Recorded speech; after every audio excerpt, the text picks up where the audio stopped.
Okay students, next chapter chapter number 14 आपको बताया गया था। वैसे एमसीक्यू के सेशन के साथ इसका लेक्चर चालू करता है। फर्स्ट एमसीक्यू क्या बोला है? सेमीकंडक्टर अपने चैप्टर का नाम है भाई। In N N type silicon which of the following statement is true? N type के लिए बच्चों आपको पता होना चाहिए एन टाइप किस तरीके से बनता है। तो कि जब हम पेंटावेलेंट का डॉपिंग करते हैं तब जाके एन टाइप के सेमीकंडक्टर बनता है, जिसमें क्या है कि भाई एक इलेक्ट्रॉन एडिशनल मिलता है फ्री इलेक्ट्रॉन के फॉर्म में। चलो, क्या हो सकता है भाई? Electrons are majority carriers and trivalent atoms are dopants. ये गलत हो जाता है क्योंकि इधर ट्राइवेलेंट डोपेंट्स बोला आता है पेंटावेलेंट। इलेक्ट्रॉन्स आर माइनॉरिटी, यहीं से ये गलत हो जाता है, इलेक्ट्रॉन्स माइनॉरिटी नहीं होते हैं। Holes are minority carriers and pentavalent atoms are dopants. सही है भाई ये वाला, क्योंकि होल जो है वो माइनॉरिटी होता है, इलेक्ट्रॉन मेजॉरिटी होता है और डोपिंग किया होता है पेंटावेलेंट का। ओके, होल्स आर मेजॉरिटी, यहीं से ये गलत हो जाता है। सही ऑप्शन अपना रहता है आंसर में तीसरा। चलो, सेकंड क्वेश्चन क्या है भाई? कार्बन, सिलिकॉन, जर्मेनियम, तीन एलिमेंट अपने को दिए हैं। एक है कार्बन, सेकंड है silicon and then after germanium. Four valence electron shell, हर एक में चार वैलेंस इलेक्ट्रॉन शेल है। Characterised by valence band and conduction band, separated by energy. पहले वाले का गैप है दोनों के बीच का, देखो ऊपर होता है कंडक्शन बैंड और नीचे होता है वैलेंस बैंड। इन दोनों के बीच का जो गैप है उसी को बोला जाता है एनर्जी गैप या forbidden gap, easy. Easy carbon, easy silicon, easy germanium का कौन सा रिलेशन सही होगा? तो भाई इस बारे में आप क्या बता सकते हैं? चैप्टर जब चालू हो रहा है तो उसकी स्टार्टिंग में ही ये एक थियरी आता है, बैंड थियरी। ठीक है, कि जिस वजह से आप कंडक्टर को, इंसुलेटर को, सेमीकंडक्टर को बैंड थियरी के बेस पे एक्सप्लेन करते हैं। कंडक्टर है तो सीबी और वीबी ओवरलैप हो गए होते हैं। इंसुलेटर है तो 3 वोल्ट से भी, इलेक्ट्रॉन वोल्ट से भी ज्यादा का गैप होता है, फॉरबिडन गैप। और सेमीकंडक्टर कोई मटेरियल है तो इंसुलेटर से बैंड गैप थोड़ा कम होता है और कंडक्टर से बैंड गैप थोड़ा ज्यादा होता है। आपको आइडेंटिफाई कर लेना पड़ता है कि कार्बन, सिलिकॉन और जर्मेनियम, इसमें से इंसुलेटर, सेमीकंडक्टर और कंडक्टर कौन है? तो भाई कंडक्टर एक भी नहीं है। ये जो कार्बन है उसको कंसिडर किया जाता है इंसुलेटर के जैसे, और सिलिकॉन और जर्मेनियम दोनों के दोनों सेमीकंडक्टर है। इसके लिए बच्चों आपको टेक्स्ट बुक थोड़ा अच्छे से रीड करना पड़ेगा। अगर आप टेक्स्ट बुक देखोगे तो आपको सिलिकॉन एंड जर्मेनियम दोनों के लिए ईजी बैंड गैप या फॉरबिडन गैप का वैल्यू कितना होता है टेक्स्ट बुक में आपको लिख के दिया हुआ है। सिलिकॉन के लिए नियर अबाउट 0.7 होता है इलेक्ट्रॉन वोल्ट जितना, और जर्मेनियम के लिए वो 0.3 जितना होता है। बाकी कार्बन के लिए तो वो बहुत ही ज्यादा होता है भाई, क्योंकि वो इंसुलेटर में है। तो सही ऑर्डर कौन सा बनेगा भाई? ये सिलिकॉन का सबसे ज्यादा नहीं हो सकता है, ठीक है, तीनों का इक्वल नहीं हो सकता है। बचे पहला वाला और तीसरा वाला। अगर आप तीसरा वाला ऑप्शन देखो तो कार्बन का सबसे ज्यादा, उससे थोड़ा कम सिलिकॉन का, मतलब बहुत ज्यादा कम। और सबसे लोएस्ट वैल्यू तो किसमें होती है? जर्मेनियम में। मैंने आपको बताया 0.3। टेक्स्ट बुक की डिस्क्रिप्शन में से ही आपको इसका आंसर मिल जाएगा। ठीक है, चलो नेक्स्ट। तीसरा वाला क्या कहा है भाई? इन unbiased p junction holds diffuse from p region to n region because unbiased मतलब सप्लाई के साथ कनेक्ट नहीं किया है फॉरवर्ड या रिवर्स एक भी टाइप में। ठीक है,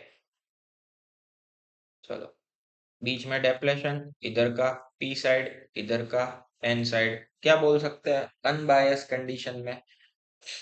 तो अनबायस कंडीशन में आपको ऐसा बोला है कि भाई होल जो है diffuse from p to n साइड। भाई p टाइप में मेजोरिटी कौन होता है?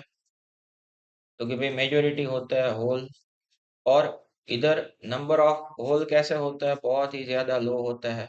मतलब जो भी चीजें है वो high concentration to, low concentration की साइड डिफ्यूजन होता है। तो होल का कंसंट्रेशन मेजोरिटी किस साइड है, पी साइड है, इसीलिए सारे के सारे होल पी से किस साइड मूव करेंगे, एन की side. But why, because of concentration difference. ठीक है, मतलब free electrons in N N region attract them, ये भी नहीं हो सकता है। They move across junction by potential difference. हमें अनबायस बोला है। अनबायस हमने मतलब इसका मतलब क्या, कोई भी बैटरी के साथ प्लस माइनस कनेक्ट नहीं किए हुए हैं, ऑल तो आ ही नहीं सकता है। सी बचा है कि hole concentration in P region is more as compare to N region. हाँ भाई, यही अपना आंसर हो जाएगा। पहले ही मैंने बोला ड्यू टू कंसंट्रेशन डिफरेंस ये चीज होती है। ठीक है, डिफ्यूजन करंट। ठीक है, चलो। Four, when forward bias is applied PN junction. जब आप पीएन जंक्शन में फॉरवर्ड बायस अप्लाइड करते हैं तो क्या होता है भाई, तो कि भाई ये आपने पीएन जंक्शन ऐसे बना दिया, पी वाला सप्लाई के प्लस के साथ, एन वाला सप्लाई के माइनस के साथ। पी में आ गए होते हैं नेगेटिव इलेक्ट्रॉन डेप्लेशन के पास, और एन में आ गए होता है positive hole. Internal electric field ऐसे डेवलप हो जाता है, जबकि इधर प्लस है तो इधर भी प्लस आएगा, इधर माइनस है तो इधर भी माइनस आएगा। तो एक्सटर्नल इलेक्ट्रिक फील्ड ऐसे हो जाता है। अब दोनों के दोनों इलेक्ट्रिक फील्ड एक दूसरे से ऑपोजिट डायरेक्शन में है, इसीलिए डेप्लेशन का जो विड्थ होता है वो क्या होता है भाई, डिक्रीज होता है। या तो आप दूसरे वर्ड्स में ऐसा भी बोल सकते हो कि जो पोटेंशियल बैरियर है बीच वाला जो होता है, जितनी डी विड्थ का, जिसमें इलेक्ट्रिक फील्ड की वैल्यू ई है, तो potential barrier V equal to E D जितना होता है। तो फॉरवर्ड बायस के केस में वो क्या हो जाता है, कम हो जाता है, क्योंकि V directly proportional to D, where D is the width of depletion layer, जो कि फॉरवर्ड बायस में क्या होता है, कम होता है। तो पोटेंशियल बैरियर भी क्या होता है, कम होता है। तीसरा ऑप्शन।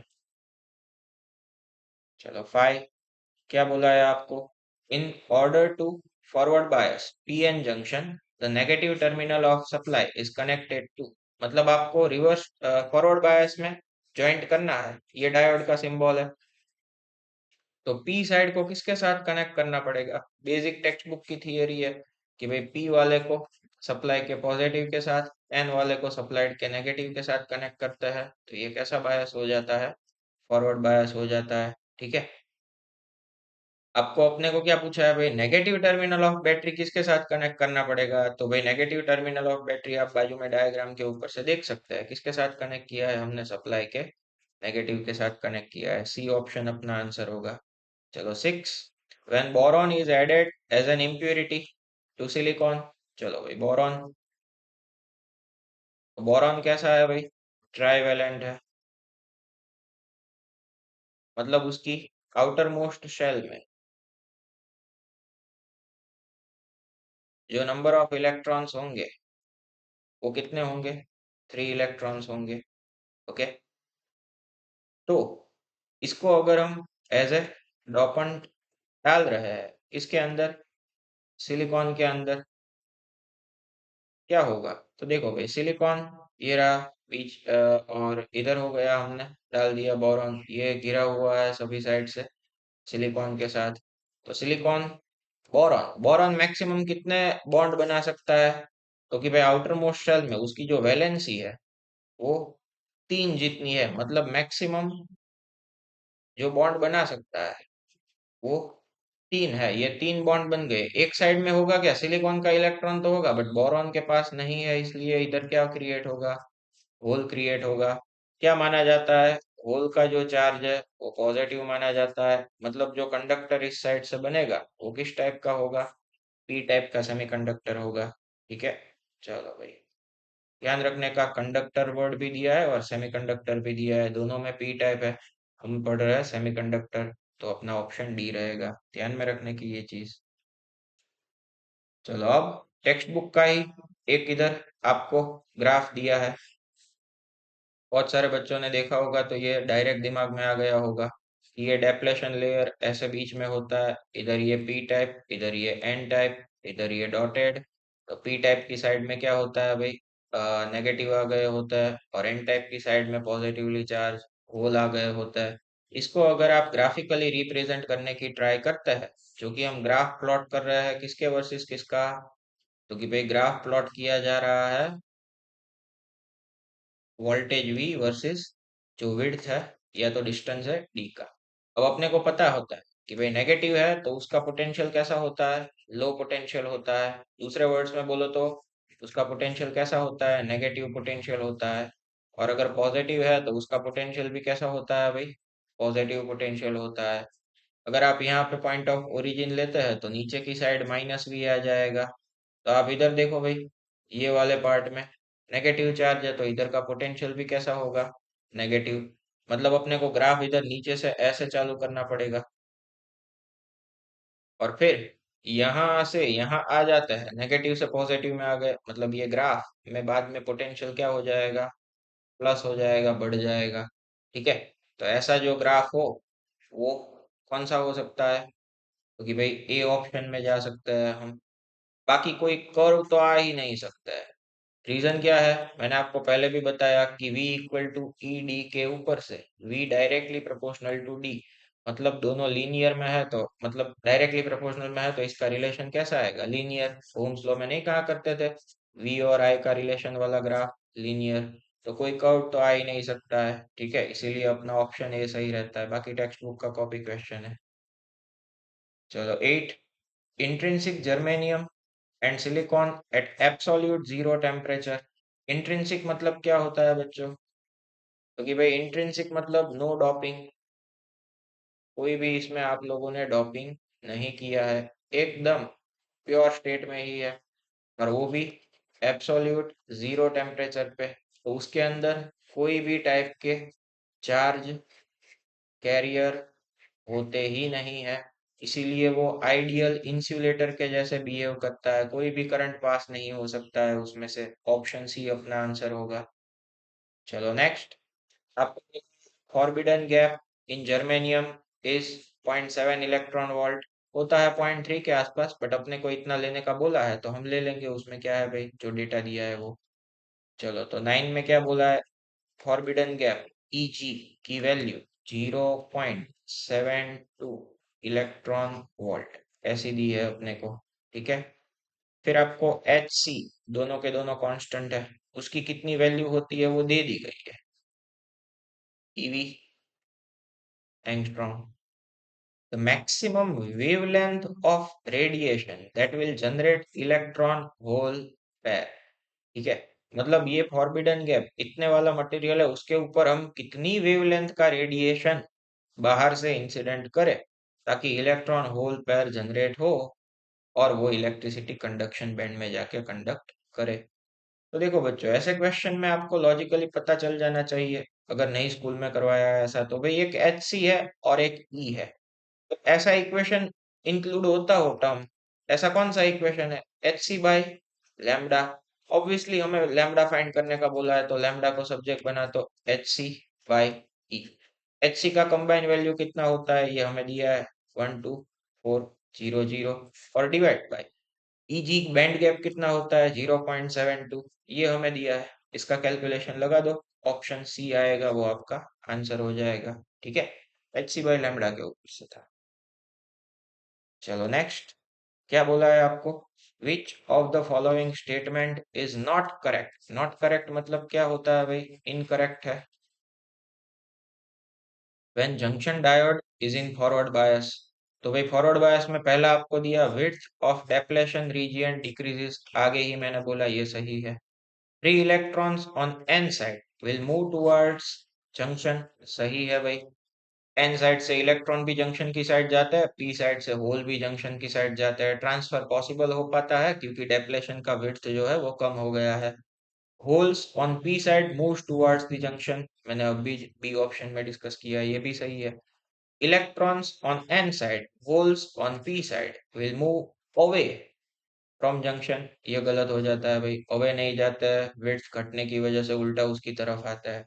ठीक है, चलो 11, P type material is electrically neutral होता है भाई। इसकी जगह आपको एन टाइप बोला होता है तो भी आंसर यही आता। कैसे हो सकता है बच्चों, देखो भाई, पी टाइप है तो पी टाइप में क्या आता है भाई, इम्प्योरिटीज, एल्यूमिनियम वगैरह।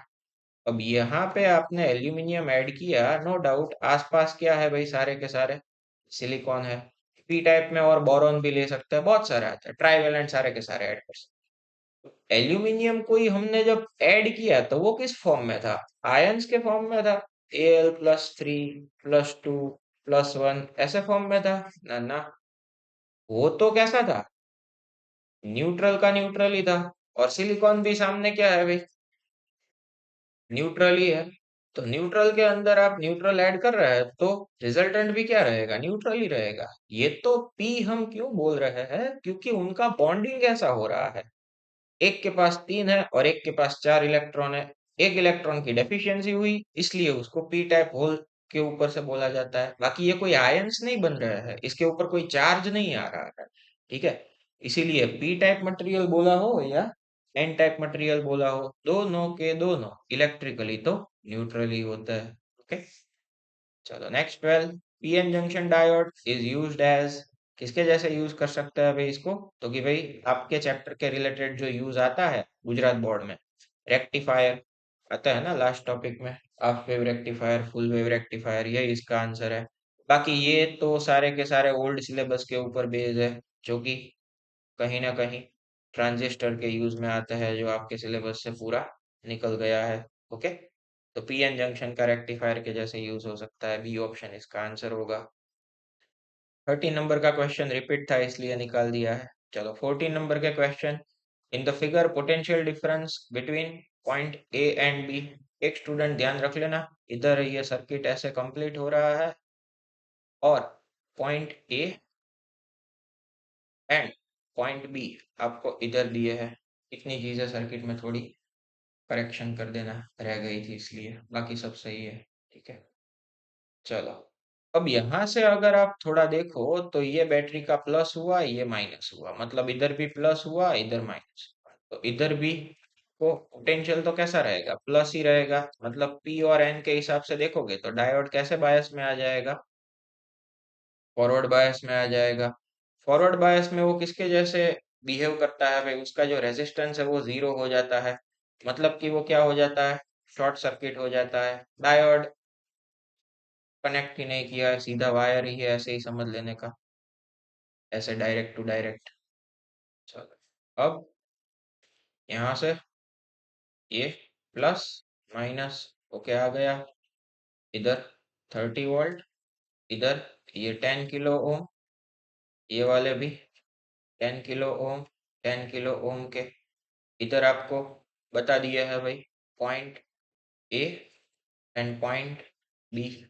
तो अब आप देखोगे तो ये वाला रेजिस्टेंस और ये वाला रेजिस्टेंस दोनों के दोनों कैसे कॉम्बिनेशन में हो जाता है भाई, तो कि भाई ये दोनों के दोनों पैरेलल कॉम्बिनेशन में हो जाता है। सेम वैल्यू के है ना पैरेलल कॉम्बिनेशन में, तो आप लोगों को पता ही होगा कि सेम वैल्यू पैरेलल कॉम्बिनेशन में है तो उसका क्या आता है आंसर, आर बाई एन, मतलब 10 kilo ohm by number of resistance कितने हैं, दो, तो ये क्या हो जाएगा 5 किलो ओम, इसका इक्विवेलेंट हो गया। तो सर्किट डायग्राम क्या हम बना सकते हैं, प्लस माइनस, ये आगे का 10 किलो ओम वैसे का वैसा, इसका 30 वोल्ट, और यहाँ पे इक्विवेलेंट कितना कनेक्ट कर देंगे अब हम, 5 किलो ओम। तो अब ये दोनों के दोनों कैसे कॉम्बिनेशन में हो जाएंगे, सीरीज कॉम्बिनेशन में हो जाएंगे। अपने को क्या बोला है, पोटेंशियल डिफरेंस फाइंड करने का बोला है, तो क्या हो जाएगा भाई कि V equal to I R. अब पहले अपने को करंट फाइंड करना पड़ेगा, तो करंट कैसे फाइंड करेंगे, तो कि भाई I equal to V by are.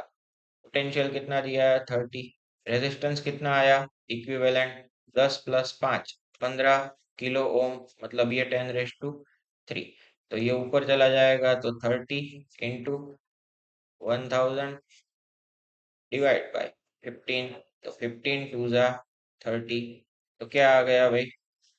चलो, तो पहले करंट फाइंड करना पड़ेगा, कैसे करेंगे, I equal to V by R के ऊपर से वी कितना दिया है 30 दिया है, रेजिस्टेंस कितना आया भाई, तो कि भाई ये आया 10 + 5 15 किलो ओम, मतलब 10⁻³ ओम, ठीक है। क्या हो जाता है 15 × 2 = 30, 2/1000 इतना आया करंट, ठीक है। चलो, तो अब पोटेंशियल डिफरेंस फाइंड करने के लिए V equal to I R, ये करंट की वैल्यू हमने रख दी, सीरीज में है, करंट सेम ही रहता है दोनों में से, 2/10⁻³ मल्टीप्लाई बाय रेजिस्टेंस कितना इक्विवेलेंट, या तो आप एक समझो ना, ए और बी के बीच बोला था ना पोटेंशियल डिफरेंस फाइंड करने का, यहाँ पे ये V ए बी, तो रेजिस्टेंस भी कितना लेने का, खाली इसके एंड के अक्रॉस का ही हमें लेने का है, ठीक है। तो क्या हो सकता है, ये करंट तो इसमें से सेम ही रहेगा, मल्टीप्लाई बाय उसके उतने पार्ट का ही रेजिस्टेंस, 5 × 10⁻³ 10⁻³ 10⁻³ कट, आंसर आएगा 10 वोल्ट, ठीक है। तो ये दो एंड के बीच जो अपना रेजिस्ट पोटेंशियल का डिफरेंस आया वो 10 वोल्ट आया, तो बाकी का यहाँ से यहाँ तक का कितना हो जाएगा, 20 वोल्ट, दोनों मिला के 30 हो जाएगा, आंसर आ जाएगा अपना इसका 10 वोल्ट, ओके। चलो नेक्स्ट क्या है भाई, 15 नंबर का क्वेश्चन आप लोगों को, ऐसे एक डायोड दिया है, ठीक है। एज्यूमिंग दैट बैरियर पोटेंशियल उसका आपको डायोड का दिया हुआ है 0.5 वोल्ट, ये 0.5 वोल्ट जितना उसका वोल्टेज है, तो obtain the value of current in the circuit in milliampere, current की वैल्यू क्या होती है वो आपको फाइंड करनी है, कैसे करेंगे, सिंपल, ओम्स लॉ के ऊपर से, क्योंकि भाई V equal to I R, तो I इक्वल टू क्या हो जाता है, V बाय, चलो V कितना, अब यहाँ पे देखने का V इफेक्टिव लेना पड़ेगा, ठीक है। ये 0.5 और ये 4.5, तो इफेक्टिव कितना हो जाता है, 4.5 माइनस 0.5, तो ये हो गया 4 वोल्ट, तो V इफेक्टिव हो जाएगा 4 डिवाइड बाय रेजिस्टेंस कितना, 100, तो ये कितना हो गया, 1/25, 1/25 के हिसाब से अगर आप देखोगे तो आपका आंसर क्या आ जाएगा, 40 milliampere, okay, Ohm's law के ऊपर से था। चलो 16, कौन सा डायोड, यहाँ पे आपको पूछा है फॉरवर्ड बायस में है, फॉरवर्ड बायस का मतलब उसका जो P वाला टर्मिनल है वो कैसे पोटेंशियल में होना चाहिए, हाई पोटेंशियल में होना चाहिए, और उसका जो N वाला टर्मिनल है वो कैसे पोटेंशियल में होना चाहिए, लो पोटेंशियल में होना चाहिए, ठीक है। अब यहाँ पे जब भी आप ऐसी साइन देखो तो इसको अर्थिंग बोलते हैं, जहां जहां पे ऐसे अर्थिंग किया होता है तो उसका आपको जो पोटेंशियल का डिफरेंस होता है, या तो उसका पोटेंशियल क्या मान लेने का होता है, 0 मान लेने का होता है, तो इधर ये P और इधर ये N, यहाँ पे P वाला 0 में और ये N वाला +5 में, मतलब P साइड का पोटेंशियल N साइड से कम है, तो ये फॉरवर्ड बायस में नहीं, कैसे बायस में हुआ, रिवर्स बायस में। फिर यहाँ पे ये P और ये N, तो ये P +10 और ये +5, तो इधर VP का पोटेंशियल ज्यादा है VN से, मतलब ये ऑब्वियसली फॉरवर्ड बायस में हुआ। उसके बाद इधर P इधर N, तो ये P है -5 पे और ये N है -12 पे।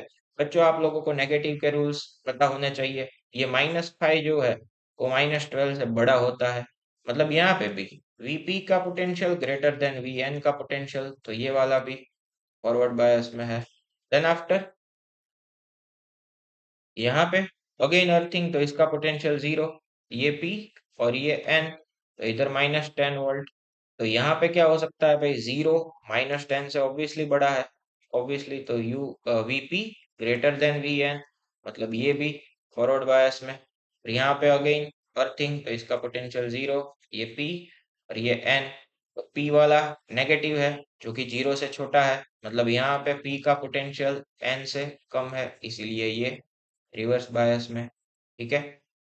तो अभी हम इसको अगर नंबरिंग कर दे, को ऑप्शन दिया है बी वाला, तो ये पहला वाला, फिर ये दूसरा वाला, फिर तो कि भाई ये तीसरा वाला, और ये 4 एंड ये 5, तो कौन कौन से फॉरवर्ड बायस में हुए, 2 4 5 फॉरवर्ड बायस में हुए, ओके। चलो उसके बाद 17, what is the current in the circuit shown below, चलो भाई ये करंट फ्लो होगा तो कितना होगा, होगा या नहीं होगा, देखते हैं।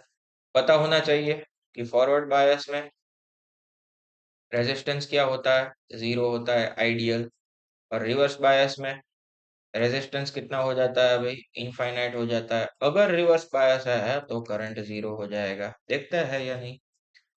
अब इधर P है, P वाला -4 है और ये N वाला -1 है।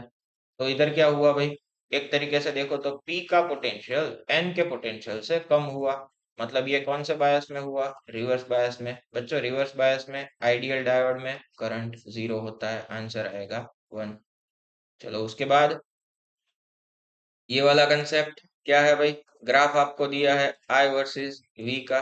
देखो बच्चों, जो भी डायोड वगैरह है उसमें I वर्सेस V या तो V वर्सेस I के जो ग्राफ होते हैं वो आपको लीनियर नहीं मिलते हैं। क्यों? क्योंकि वो लोग ओम्स लॉ को फॉलो नहीं करते हैं। इसीलिए बच्चों उसमें रेजिस्टेंस कांस्टेंट नहीं रहता है। ठीक है, उसका जो रेजिस्टेंस होता है उसको डिफाइन किया जाता है एज ए डायनेमिक रेजिस्टेंस के फॉर्म में। हर एक पॉइंट के पास उसका रेजिस्टेंस क्या होता रहता है, चेंज होता रहता है। तो अपने को यही बोला है कि plate resistance of diode will be कितना होगा। तो resistance R equal to no doubt होता क्या है भाई, delta V by delta I होता है। अब अपने को क्या करना पड़ेगा, अपने को डायग्राम दिया है, ग्राफ दिया है आई वर्सेस वी का। तो एक फिक्स वैल्यू कहाँ पे कैचअप हो रही है, ये रीडिंग अपने को दी है, अच्छी बात है, इजी पड़ेगा। वोल्टेज का डिफरेंस कितना, 50 माइनस जीरो मतलब 50, डिवाइड बाय करंट का डिफरेंस कितना, 150। ध्यान से बच्चों मिली एम्पियर है, इसीलिए ये -3 एम्पियर कर देने का, जीरो जीरो कट ऊपर चला जाएगा 5000 और ये 15। इसका कैलकुलेशन लगा देने का, जो भी आपका आंसर होगा दैट इज 333.3। ठीक है, ये सी हो जाएगा। चलो नेक्स्ट 19, अच्छे से समझना 19 को। Junction diode is connected to 10 volt source. मतलब सप्लाई का ईएमएफ आपको कितना दिया है, E equal to 10 volt and 10 raise to 3 ohm rheostat figure. मतलब रेजिस्टेंस कितना है भाई, 10 रेज टू 3 ओम जितना है। Slope of load line, load line का मतलब क्या होता है, आई वर्सेस वी का ग्राफ जो भी मिल रहा हो, जैसे भी मिल रहा हो, लाइक ऐसे मिल रहा है, ऐसे मिल रहा है, तो ये जो भी हम ग्राफ प्लॉट करते हैं बस इसी को क्या बोला जाता है, लोड लाइन बोला जाता है। आई वर्सेस वी का या वी वर्सेस आई का जो कर्व होता है उसको। ठीक है, तो इसका स्लोप कितना होगा ये हमें फाइंड करना है। तो बच्चों पहले तो ये स्ट्रेट लाइन इक्वेशन को फॉलो करेंगे, स्ट्रेट लाइन मिलते हैं इसलिए। ठीक है,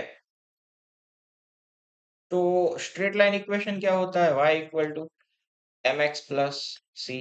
तो अपने को तो पहले कुछ सोचना पड़ेगा कि हम ऐसा तो क्या करें कि जब ईएमएफ को करंट I हो, रेजिस्टेंस R हो और सप्लाई के दो टर्मिनल कनेक्ट करने के बाद मिल रहा वोल्टेज टर्मिनल वोल्टेज V हो, तो इन लोगों के बीच रिलेशन रखता हो ऐसा कोई फॉर्मूला अपने को दिख रहा है।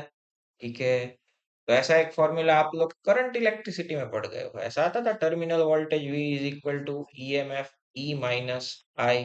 इंटरनल रेजिस्टेंस था, इधर हम डायोड का रेजिस्टेंस को मान के चलते हैं आई आर के हिसाब से, या तो बाहर का एक्सटर्नल रेजिस्टेंस मान लो। डायोड का तो क्या है कि भाई फॉरवर्ड बायस में दिया है ना, इसीलिए उसका रेजिस्टेंस हम मान लेते हैं जीरो जितना, इसी को हम बोल देंगे कैपिटल आर। तो अब आप यहाँ से अगर थोड़ा इसको रीअरेंज करो एक्सिस के हिसाब से, तो E इक्वल टू क्या लिख सकते हैं, V प्लस आई आर लिख सकते हैं। मतलब हमारी y एक्सिस के ऊपर हमने लिया है I, x एक्सिस के ऊपर लिया है V। तो ऐसे फॉर्म में y कोऑर्डिनेट x कोऑर्डिनेट के फॉर्म में कन्वर्ट करना है, तो हम आई आर को सब्जेक्ट बनाते हैं। तो क्या हो जाएगा, E minus V, so that axis Y के ऊपर क्या है, अकेला करंट आई है, इसको सब्जेक्ट बना दो, ई इधर divide by R minus V divide by R. थोड़ा इसको रीअरेंज करके ऐसे भी लिख सकते हैं, V by R plus E upon R. अब इसको ऐसे कंपेयर कर सकते हैं कि I equal to -1/r into V plus E by R. EMF open circuit condition में होता है, वो भी कांस्टेंट, और बाहर का 10⁻³ भी कांस्टेंट। कंपेयर करते हैं y equal to m x plus c के साथ, तो ये हो जाता है c। इंटरसेप्ट यहाँ पे एक्स एक्सिस के ऊपर जैसा कि हमने आपको बोला v लिया है, y के ऊपर हमने बोला करंट लिया है, तो स्लोप m इक्वल टू क्या हो जाएगा, -1/r। मतलब मैग्नीट्यूड के हिसाब से अगर देखो तो 1/रेजिस्टेंस कितना है, 10⁻³ तो ये कितना वैल्यू आ जाएगा, -3, जितना 10⁻³ जितना। ठीक है, तो अपने में ऑप्शन कौन सा बनेगा भाई इस केस में, बी वाला। ठीक है, बाकी इसका यूनिट तो आप करंट बाय वोल्टेज है, इसीलिए एम्पियर वोल्टेज इनवर्स लगा सकते हैं। अच्छा था क्वेश्चन। चलो, N alternating current can be converted into direct current. AC में से डीसी में कन्वर्ट करने का काम कौन करता है, सिंपल सी बात है बच्चों, रेक्टिफायर करता है। ओके, डी आंसर हो जाएगा 21 नंबर का। देखो यहाँ पे मैं आपको एक सर्किट में थोड़ा सा करेक्शन बता देता हूँ, मतलब कि मिसिंग कंपोनेंट बता देता हूँ। यहाँ पे ये डायोड है जो कि ऐसे कनेक्टेड है। क्या है question, in the given circuit for ideal diode. आपको आइडियल डायोड बोला बोला है, आपको आइडियल डायोड बोला है। तो अगर आइडियल डायोड फॉरवर्ड बायस में होता है तो उसका जो रेजिस्टेंस है वो 0 होता है, और रिवर्स बायस में होता है तो उसका रेजिस्टेंस इनफाइनाइट होता है। ये चीज आपको ध्यान में रखने की। अपने को क्या पूछा है भाई, the current through the battery, battery के थ्रू सर्किट में कितना करंट पास आउट हो रहा होगा, ये हमें फाइंड करने का है। अभी आप अगर इधर देखते हो तो ये प्लस और ये माइनस, ये डायोड का पी टर्मिनल, ये एन टर्मिनल। मतलब पी किसके साथ कनेक्टेड है, पॉजिटिव के साथ कनेक्टेड है, तो ये डायोड जो है वो कौन से बायस में हुआ, फॉरवर्ड बायस में हुआ। ठीक है, चलो फॉरवर्ड बायस में है तो इसका जो इक्विवेलेंट सर्किट है वो हम कुछ ऐसे भी ड्रॉ कर सकते हैं। ठीक है, फॉरवर्ड बायस में ये किसके जैसे एक्ट करता है, एक तरीके से शॉर्ट सर्किट के जैसे ही एक्ट करता है। इसका रेजिस्टेंस क्या हो जाता है, ऑलमोस्ट 0 ही हो जाता है, आइडियल डायोड बोला है इसलिए। बाकी दोनों के दोनों कितने ओम के हो गए, 5-5 ओम के हो गए। और ये 5-5 ओम के दोनों रेजिस्टेंस कैसे कॉम्बिनेशन में है, सीरीज कॉम्बिनेशन में है। अब ये सीरीज कॉम्बिनेशन में है, सप्लाई जोड़ा है 10 वोल्ट का, तो करंट कितना हो जाएगा भाई, ओम्स लॉ के ऊपर से I equal to V by R. Voltage कितना, 10, रेजिस्टेंस टोटल कितना, 5 + 5 10, आंसर आ जाएगा 1 एम्पियर। ठीक है, सी ऑप्शन। चलो नेक्स्ट, आपको पूछा है 22 नंबर का question, ripple factor full wave rectifier के लिए क्या होता है। अब सोचो, ये पहले यहाँ पे पता होना चाहिए कि रिपल फैक्टर है क्या। तो रिपल फैक्टर एक तरीके से एनसीईआरटी के पॉइंट ऑफ व्यू से देखोगे ना तो उसमें नहीं दिया है आपको। रिपल फैक्टर मतलब ये है कि रेक्टिफायर का आउटपुट कैसा टाइप का होता है, डीसी के टाइप का होता है। ठीक है, बट रेक्टिफायर का आउटपुट ओरिजिनल डीसी से कितना डेविएट कर रहा है, ये चीज के बारे में जो पैरामीटर हमें आइडिया देता है that is called ripple factor. Okay, जैसे आपकी टेक्स्ट बुक में ऐसे फुल वेव रेक्टिफायर के आउटपुट का ग्राफ है वो कुछ इस तरीके से दिया है। तो ये जो है ना, ये प्योर डीसी नहीं है। प्योर डीसी ऐसे होता है एकदम, ये है आइडियल डीसी। ठीक है, तो ये आइडियल डीसी की कंपैरिजन में ये वाला जो है वो कितना डिविएट कर रहा है, इस बारे में जो चीज आइडिया देती है उसको बोला जाता है रिपल फैक्टर। एक तरीके से फॉर्मूला भी अपने सिलेबस में तो नहीं है, बट फिर भी मैं आपको बता देता हूँ कि ऐसा आ जाता है कि जो भी आउटपुट है उसकी आरएमएस वैल्यू, ठीक है, डिवाइड बाय उसकी जो डीसी वैल्यू होती है वो इधर लिखने की होती है। यही कोई टाइप का आपका फॉर्मूला बनता है, बट ये फॉर्मूला की अपने को कोई जरूरत ऐसी है नहीं, ठीक है। मैं आपको खाली रिपल फैक्टर क्या है उस चीज के बारे में आइडिया देना चाहता था, जो कि हमने आपको इधर बताया। फुल वेव रेक्टिफायर के लिए बोला है, ठीक है। तो फुल वेव रेक्टिफायर के लिए ये हो जाता है 0.48, ओके। और अगर आप परसेंटेज में इसकी वैल्यू को कन्वर्ट करोगे मल्टीप्लाई बाय 100 करके, तो 48.2 जितना आ जाएगा फुल वेव रेक्टिफायर के लिए। ये था रिपल फैक्टर का चीज। 23, in good conductor, good conductor कौन होता है भाई? मेटल्स सारे के सारे, ठीक है। Of electricity the type of bonding is exist, उसमें किस टाइप का बॉन्डिंग एग्जिस्ट करता है भाई? ऑब्वियसली हमें पता है मेटल में कैसे बॉन्डिंग होता है, मेटालिक बॉन्ड होता है, ठीक है। तो उसमें किस टाइप का एग्जिस्टेंस होता है? मेटालिक बॉन्ड का, ठीक है। बाकी वांडर वाल्स भी नहीं चलते, आयोनिक का तो कोई इधर बात ही नहीं हो रहा है, ठीक है। कोवलेंट जो है वो सेमीकंडक्टर में देखने को मिलता है, जैसे हमने सिलिकॉन के डोपिंग वगैरह देखे थे उसमें। जो भी गुड कंडक्टर ऑफ इलेक्ट्रिसिटी है वो सारे ऑलमोस्ट मेटल है, उसमें जो बॉन्डिंग देखने को मिलता है दैट इज मेटालिक, ओके। चलो 24, a hole in P type semiconductor is, hole क्या है भाई? Donor level? नहीं भाई, वो तो खुद इलेक्ट्रॉन को एक्सेप्ट करता है। Missing atom? नहीं भाई, एटम होगा और उसकी वैलेंसी इनसफिशिएंट होगी सिलिकॉन के चारों बॉन्ड के साथ बॉन्ड बनाने में, तभी तो क्या है होल क्रिएट होता है। ज्यादा इलेक्ट्रॉन? नहीं भाई, वरना तो इसको एन टाइप बोलना पड़ेगा। ऑप्शन आएगा answer B, missing electron, that is called hole, okay. बिना इलेक्ट्रॉन का गड्ढा, बी ऑप्शन।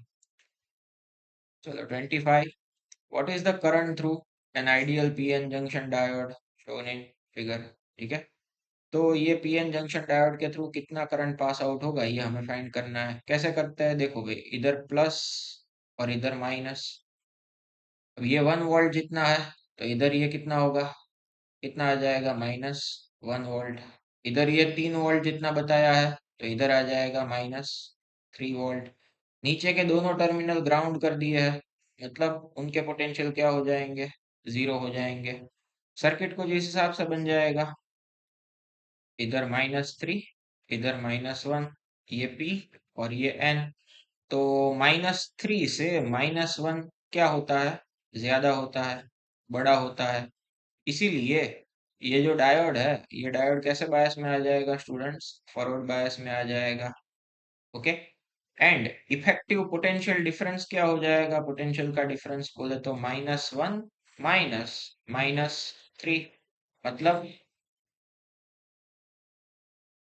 पोटेंशियल का डिफरेंस हो जाएगा 2 वोल्ट जितना। हमें क्या फाइंड करना है? करंट फाइंड करना है, ठीक है। तो ओम्स लॉ लगा देंगे, I equal to V by R। तो नेट पोटेंशियल डिफरेंस कितना?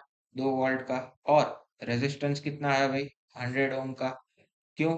क्योंकि फॉरवर्ड बायस में जो डायोड है वो डायोड तो आइडियल है, तो उसका रेजिस्टेंस तो क्या हो जाता है जो है भाई, वो जीरो हो जाता है। तो यहाँ पे क्या आ जाएगा, अपना आंसर जो है वो 20 मिली एम्पियर आ जाएगा, ओके। सी ऑप्शन। चलो 26, application of forward bias to PN junction. चलो भाई, ये पीएन जंक्शन हमने बना दिया, इसको हमें डालने का है फॉरवर्ड बायस में। तो क्या हो सकता है भाई कि इधर ऑप्शन वेरीफाई करते जाते हैं, लास्ट वाला ऑप्शन आपको ऐसा दिया है कि वाइडन्स द डेप्लेशन जोन, मतलब डेप्लेशन लेयर को क्या करेगा, इंक्रीज करेगा। विड्थ जो है वो उसकी क्या होगी, इंक्रीज होगी। क्या ये चीज सही है भाई? गलत है ये चीज। ये चीज किस में होती है? रिवर्स बायस होता तो सही होती, बट अपने को फॉरवर्ड बायस दिया है इसलिए ये गलत है। फॉरवर्ड बायस में तो उल्टा होता है, डेप्लेशन लेयर का जो विड्थ है वो डिक्रीज होता है। Then after, increase the potential difference across the depletion zone, ये भी गलत हो जाता है, ठीक है। Increase the electric field in the depletion zone, ये भी गलत हो जाता है, क्योंकि डेप्लेशन लेयर की अगर आप बात करो तो पी साइड कौन आ गया होता है, नेगेटिवली चार्ज इलेक्ट्रॉन आ गया होता है। एन साइड कौन होता है, पॉजिटिवली चार्ज होल आ गया होता है। और ये फॉरवर्ड बायस में है प्लस से लेके माइनस, तो ये एक्सटर्नल इलेक्ट्रिक फील्ड ऐसे हुआ और इंटरनल इलेक्ट्रिक फील्ड ऐसे हुआ, जिसके लिए एक्सटर्नल माइनस इंटरनल करते हैं तो क्या हो जाता है भाई, ई नेट घटता है, बढ़ता नहीं है भाई। ठीक है, चलो अब ऑप्शन ए आंसर होगा, बट समझ लेते हैं कैसे। Increase the number of donors on N side. N side से भाई इलेक्ट्रॉन, एन साइड में कौन मेजोरिटी होते हैं, क्योंकि भाई जो मेजोरिटी है वो है इलेक्ट्रॉन्स। तो इस वजह से जो भी इलेक्ट्रॉन्स है वो किस साइड मूव होते हैं, सारे के सारे इलेक्ट्रॉन इस साइड मूव होने लगते हैं। अब इधर से ये इस साइड मूव हो रहा है तो इधर खाली नहीं हो जाएंगे, क्यों, क्योंकि ये जो नेगेटिवली चार्ज है ना, ये सप्लाई का नेगेटिव के साथ एन कनेक्टेड है, तो ये कंटिन्यूअसली इधर क्या करता रहेगा, दूसरे इलेक्ट्रॉन्स को सप्लाई करता रहेगा। ओके, इसीलिए हम बोल, अब इलेक्ट्रॉन को सप्लाई कर रहा है इसीलिए उसको क्या बोला जाता है, डोनर बोला जाता है। ओके, तो क्या आ जाता है भाई, increase the number of donors on N side. ठीक है, चलो तो ऑप्शन ए हो जाएगा। चलो फिर इधर एक मिसिंग कंपोनेंट डायोड D3 कैसे कनेक्टेड है वो मैं आपको बता देता हूँ। वो डायोड D3 ऐसे कनेक्टेड है। ठीक है, current through the battery, supply की वजह से पूरे के पूरे सर्किट में कितना करंट फ्लो हो रहा है ये अपने को बताने का है। चलो इधर प्लस, इधर माइनस, ये डायोड का P और ये N, इधर भी ये P और ये N, इधर ये वाला P और ये N। P के साथ जहाँ पे पॉजिटिव जुड़ रहा होगा वो डायोड आ जाएगा फॉरवर्ड बायस में। इस हिसाब से यहाँ पे प्लस के साथ तो ये वाला भी क्या हो जाएगा, प्लस, इधर भी क्या आएगा, प्लस, तो ये डायोड D3 फॉरवर्ड बायस में जाएगा। देन आफ्टर यहाँ पे माइनस, माइनस, ये वाला भी माइनस, तो ये P, D1 डायोड का P जो है वो माइनस के साथ है, इसीलिए ये वाला डायोड कौन से बायस में आ जाएगा, रिवर्स बायस में आ जाएगा। और यहाँ पे ये डायोड D2 जो है जिसका P पॉजिटिव के साथ कनेक्टेड है, इसीलिए ये वाला डायोड फॉरवर्ड बायस में आ जाएगा। ठीक है, चलो तो अब क्या सोच सकते हैं भाई, इक्विवेलेंट सर्किट डायग्राम क्या हो जाएगा अगर आप ड्रॉ करेंगे तो, कि भाई ऊपर का फॉरवर्ड बायस है तो उसको हम रखेंगे इस हिसाब से, 5 ओम का रेजिस्टेंस कनेक्टेड है। ये बीच वाला रिवर्स बायस है, रिवर्स बायस मतलब वो किसके जैसे एक्ट करेगा, ओपन सर्किट के जैसे एक्ट करेगा, उसमें से करंट कुछ पास आउट ही नहीं होगा, तो उसको ड्रॉ करने की भी जरूरत नहीं है। एक डायोड यहाँ से जो अपने को बताया था D2, उसको ही कनेक्ट कर देने का। ठीक है, और यहाँ पे आगे जो रेजिस्टेंस दिया है वो कितने ओम का है, 20 ओम का है। बाकी ये कनेक्ट हो गया सप्लाई के साथ ऐसे। ठीक है, चलो तो अब ये दोनों के दोनों रेजिस्टेंस कैसे बायस में होंगे, तो कि भाई इधर से करंट आएगा तो ये डिवाइड हो जाएगा इधर की साइड, I1 जितना जाएगा, इधर की साइड I2 जितना जाएगा। तो ये 20 ओम एंड 5 ओम दोनों के दोनों रेजिस्टेंस कैसे कॉम्बिनेशन में हो जाते हैं, पैरेलल कॉम्बिनेशन में हो जाते हैं।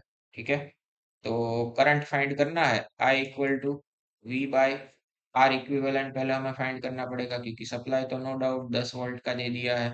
तो आर इक्विवेलेंट फाइंड करने के लिए क्या कर सकता है, 5 और 20 दोनों के दोनों पैरेलल कॉम्बिनेशन में है, इसीलिए R equivalent is equal to R1 R2 upon R1 plus R2 लगा देने का।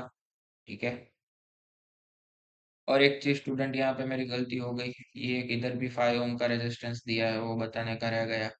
ठीक है, तो आप समझ लो ना, ये 5 और 5 सीरीज में होके बाद में 20 के साथ पैरेलल में जाएंगे, बात तो वैसे की वैसी ही रहेगी। ठीक है, तो क्या हो सकता है भाई कि 10 ओम एंड 20 ओम बन जाएगा, कैसे कॉम्बिनेशन में, पैरेलल कॉम्बिनेशन में। ओके, चलो भाई R equivalent is equal to R1 R2 10 और 20 divide by R1 plus R2 20 plus 10, मतलब 200 को कितने से डिवाइड कर देने का स्टूडेंट्स, 30 से। एक एक जीरो कैंसिल हो जाएगा, आंसर आ जाएगा 20/3 ओम। अपने को तो करंट फाइंड करना है ना, so I equal to V by R equivalent. Voltage कितना दिया है, 10 वोल्ट का। इधर ये 20 और ये 30, 0 0 कट, 3/2 एम्पियर मतलब 1.5 एम्पियर अपना आंसर होगा। तीसरा ऑप्शन सी। ओके, चलो next. 28, in the circuit if the forward voltage drop for the diode is 0.5, जब डायोड फॉरवर्ड बायस में है तो उसके दो एंड के बीच का पोटेंशियल का डिफरेंस, वोल्टेज का ड्रॉप कितना है, 0.5 वोल्ट जितना है। टोटल सप्लाई बच्चों हमने कनेक्ट किया है 8 वोल्ट का, तो 0.5 इधर ड्रॉप हो रहा है तो इसके दो एंड के बीच का कितना हो जाएगा भाई, बाकी का बचा हुआ 7.5 वोल्ट जितना रेजिस्टेंस के दो एंड में हो जाएगा। करंट कितना पास आउट होगा बच्चों, डायोड और रेजिस्टेंस दोनों के दोनों कैसे कॉम्बिनेशन में है, सीरीज कॉम्बिनेशन में है, इसीलिए दोनों में से जो करंट पास आउट हो रहा होगा वो तो कैसा होगा, सेम ही होगा। इसलिए I equal to V by R. चलो वी कितना हो जाता है, effective potential 7.5 divide by resistance कितना दिया है, 2.2 किलो ओम का दिया है। ठीक है, किलो ओम को ओम में कन्वर्ट कर देंगे 10⁻³ से मल्टीप्लाई करके। चलो डेसिबल डेसिबल का तो हो जाएगा 75/22, ये -3 हो जाएगा ऊपर जाके, तो 75/22 के हिसाब से गिनोगे आप तो 3.4 इंटू 10⁻³ एम्पियर मतलब 3.4 मिली एम्पियर आ जाएगा। ठीक है, सिंपल सा इफेक्टिव पोटेंशियल कैलकुलेट करके आपको क्या करने का था भाई, कि करंट को फाइंड करने का था। चलो 29, name of PN junction which can be used as regulator. कौन वोल्टेज रेगुलेटर के जैसे यूज होता है, तो भाई इसमें आ जाता है answer Zener diode. Zener diode का यूज होता है वोल्टेज रेगुलेटर के फॉर्म में। ठीक है, बाकी Gunn diode, tunnel diode NCERT में ही नहीं दिए हैं, ना तो नीट वगैरह के पॉइंट ऑफ व्यू से भी डिस्कस हुआ है। तो आंसर ऑप्शन देख के ही पता चल जाता है कि क्या आएगा, जेनर डायोड आएगा। ओके, अब ये 30 वाला जो क्वेश्चन है उसमें हमें एक करेक्शन करना पड़ेगा सर्किट डायग्राम में, जो कि मैं आपको बता देता हूँ।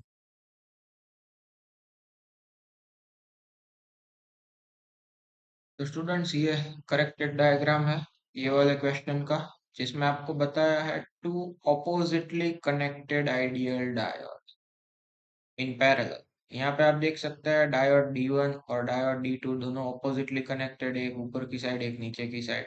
इधर 12 वोल्ट का सप्लाई का ये प्लस और माइनस, डायोड के पॉइंट ऑफ व्यू से देखोगे तो इधर प्लस आएगा और इधर माइनस आ जाएगा। तो कौन सा डायोड जो है वो रिवर्स बायस में हो जाएगा स्टूडेंट्स, तो कि भाई ये वाला जो डायोड D1 है वो रिवर्स बायस में हो जाएगा, और ये वाला जो डायोड D2 है that is in forward bias. Okay, तो करंट सर्किट में से कितना पास आउट हो रहा है ये हमें देखने का है। रिवर्स बायस वाला है तो वो तो क्या हो जाता है, रेजिस्टेंस इनफाइनाइट हो जाता है। इक्विवेलेंट सर्किट आप ड्रॉ करोगे तो वो डायोड को गिनने का ही नहीं आएगा, मतलब ऐसे ही हो जाएगा सर्किट डायोड D2 का। ओके, और ये 2 ओम, ये 4 ओम, इधर सप्लाई 12 वोल्ट का यहाँ पे, एंड जो करंट है ओम्स लॉ लगा के I equal to V by R. Ideal diode का रेजिस्टेंस तो क्या होता है, 0 होता है, इसीलिए ये सिंपल वायर के जैसे ही एक्ट करता है। अब वोल्टेज कितना है, 12, और दोनों के दोनों रेजिस्टेंस 4 ओम और 2 ओम कैसे कॉम्बिनेशन में हो जाएंगे, सीरीज कॉम्बिनेशन में हो जाएंगे, तो आ जाएगा 6 ओम, तो 6 2 12 हो जाएगा, करंट का आंसर आ जाएगा 2 ampere, B option. Okay,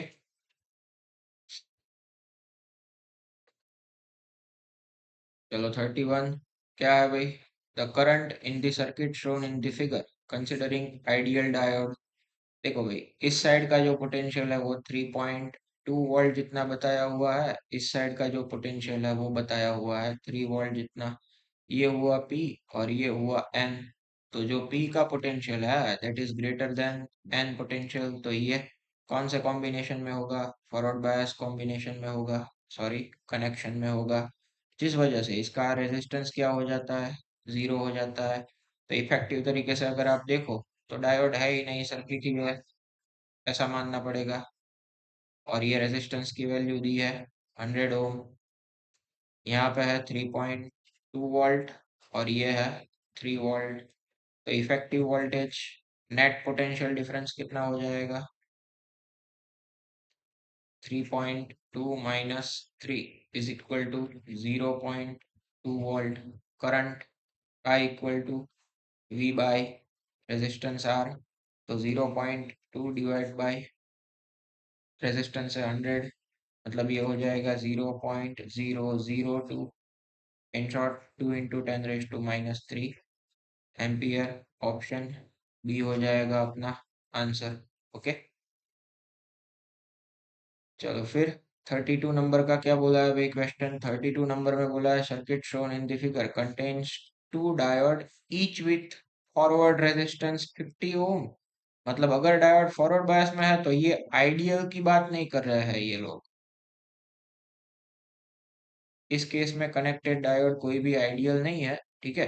forward bias में है तो उसका रेजिस्टेंस 0 नहीं है, 50 ओम है। And with infinite backward resistance, मतलब रिवर्स बायस में इसका रेजिस्टेंस इनफाइनाइट है। कोई बात नहीं, हम आइडियली भी इनफाइनाइट ही लेते हैं, ठीक है। बट जो बोला है वो ले लेने का, फॉरवर्ड बायस में अपने को 50 बोला है तो 50 लेने का। If the circuit, sorry, if the battery is 6 volt, the current through 100 ohm resistance कितने एम्पियर होगा? चलो अब यहाँ पे प्लस माइनस, ये डायोड का पी, यहाँ पे एन, ये वाला भी पी और ये एन। ये प्लस है तो इधर वाले की साइड प्लस, और ये वाला भी प्लस, इधर माइनस तो इधर भी माइनस। कौन सा डायोड रिवर्स बायस में आएगा? ये वाला डायोड ऐसे ही ओपन सर्किट के जैसे आ जाएगा, मतलब ये पूरी ब्रांच जो है वो अपने को कंसीडर करने की ही नहीं, ठीक है। अब एक तरीके से इक्विवेलेंट सर्किट डायग्राम क्या हो जाएगा? फॉरवर्ड बायस में ये आ जाएगा वाला, ये वाला डायोड फॉरवर्ड बायस में, जिसका रेजिस्टेंस कितना है बोला है भाई? 50 ओम जितना बोला है। तो लगा दो भाई ऐसे कि एक तरीके से 50 ओम का रेजिस्टेंस ही माने तो ये 50 ओम रेजिस्टेंस। आगे आया कितना? 150 ओम रेजिस्टेंस। फिर बीच वाला ब्रांच को तो गिनने का ही नहीं है, डायरेक्ट सप्लाई आ गया। उसके बाजू में आया 100 ओम रेजिस्टेंस, और फिर ये यहाँ से सर्किट खत्म किया। अपने को फाइंड करना है 100 ओम में से करंट कितना पास होगा वो।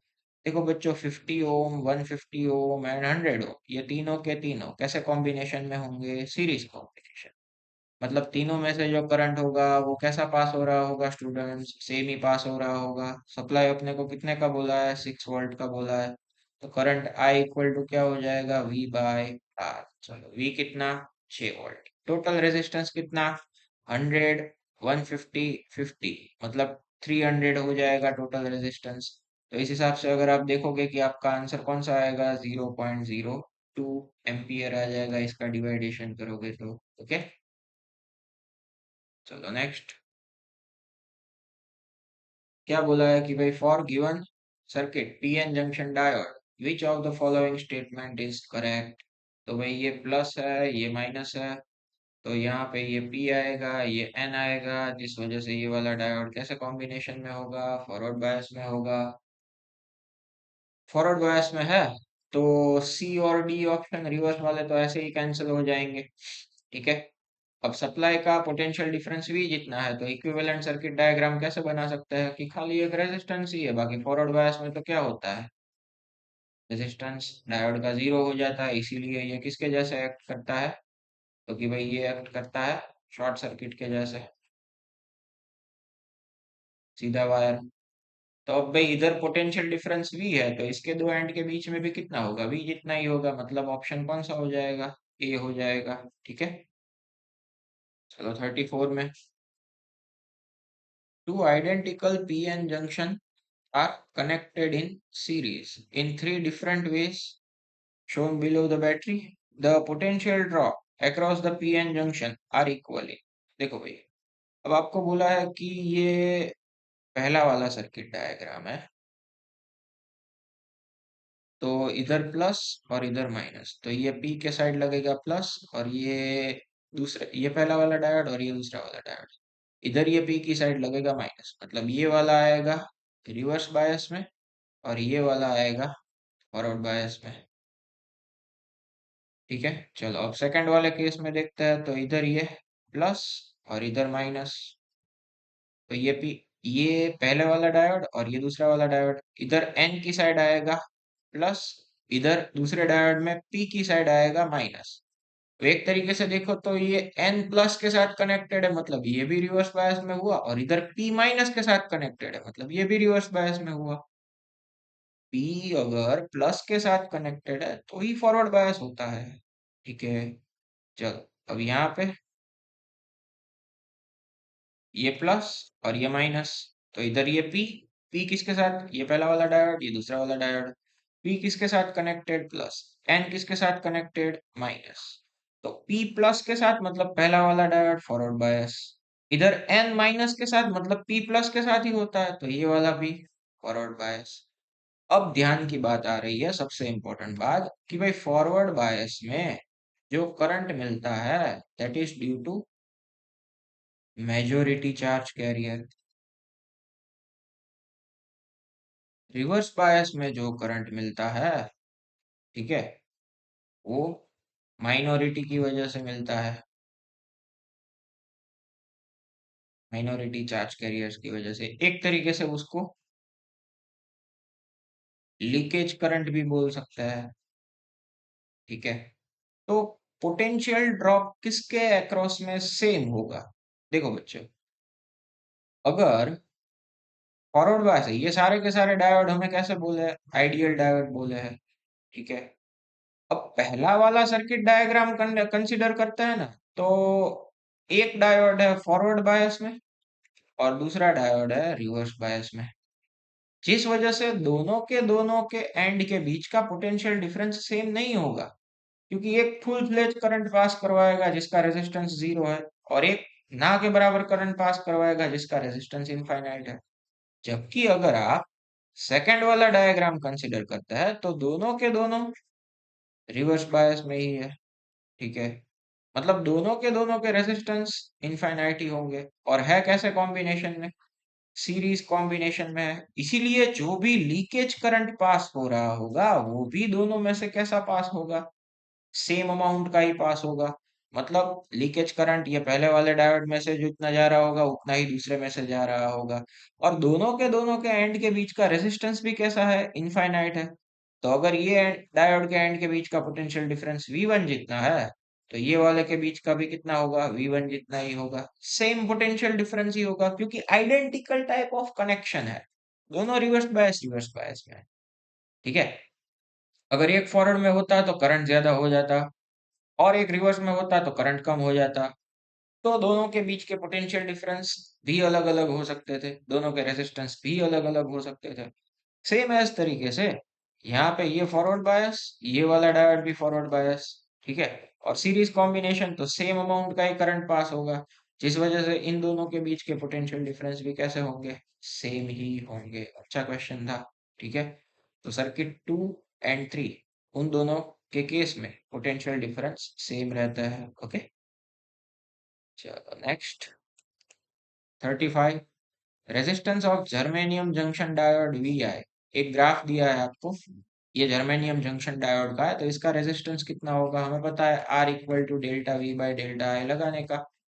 चलो पोटेंशियल का डिफरेंस, ये एक्सिस के ऊपर आपको पोटेंशियल दिया है, हाईएस्ट वैल्यू है 2.3, और एक VK की वैल्यू बोलिए, उसका ब्रेक डाउन वोल्टेज कितना है, 0.3 वोल्टेज। VK बोला है इसलिए बहुत बार इसको नी वोल्टेज भी बोलते हैं। ठीक है, चलो तो क्या कर सकते हैं हम, change in potential difference delta V 2.3 minus 0.3 divide by delta I, तो ये 10 मिली एम्पियर, और ये जीरो के हिसाब से change in current 10 minus zero, कितने के आसपास हो जाएगा ये।